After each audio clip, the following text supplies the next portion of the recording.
Það er breytt tap í hörkuleik hérna undir lokin allavega á móti Stjörnunni. Hvað fyrir úrskeiðis hjá okkur? Heldur í þessum? Bara ekki tilbúinir, ég veit ekki hvað þetta er bara...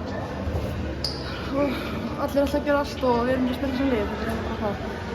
Byrjið rosa vel í leiknum, skoru fyrst í 12 stigin. Má vera að það hafa einhvern veginn bara svo rann það einhvern veginn út í sandinn hjá okkur. Hvað var það sem gerðist heldurðu sem að klikka? Bara fórum að gera það sem við einstaklings effort, það var bara það. Ég finnst það. Þegar við spilum eins og leið það getur enginn stoppað okkur. Ef við förum bara að dribbla, horfum niður og horfum ekki liðsfélagann, þá bara gerist þetta, því miður. Væntanlega einhverjar áherslubreytingar fyrir loka leikhlutana þegar þið virðist koma svona aðeins betur allavega út á eftir að hafa leyft Stjörnuna að eiga gjörsamlega annan og þriðja leikhlutana. Hvað var það sem breyttuð þá í leiknum? Bara vera aggressív, bara sýna að við viljum þetta.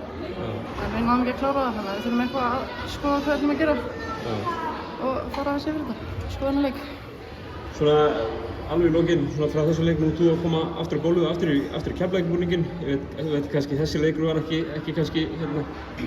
geggjaður, en hvernig finnst þér að vera komin aftur á stað með í bláa búninginn? Þetta er bara geggjuð tilfinning. Þetta er svona átt að vera. Það er bara þannig. Keflavíkur er heima. Kærar þakkir Bríet og gangi ykkur vel.